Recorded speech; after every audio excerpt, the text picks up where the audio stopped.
Alam mo ba, sa good lighting lang pwede na agad mag-level up ang content mo? And this just became my new favorite tool. This is the Photolex Photography Light. Tara, let's unbox it.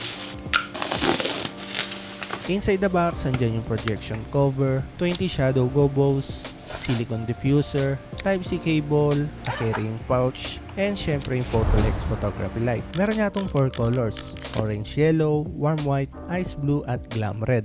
Brightness is controlled by twisting the knob, and you can adjust the beam focus, zoom in or zoom out for the perfect shot. May 20 magnetic gobos para sa creative patterns at mood na gusto mo. Tulad nga nito, parang sunset nga sa bintana, at kung gusto mo nga ng softer light, gamitan mo lang na itong diffuser, may pang key light ka na. May 8,400 mAh battery na tumatagal hanggang 4 hours using maximum brightness, aluminum body, and syempre may tatlong nga itong mounting points. So if you want to take your lighting game to the next level, check out the Photolex Photography Light. Lalagay ko yung links sa yellow basket. Thank you and follow for more.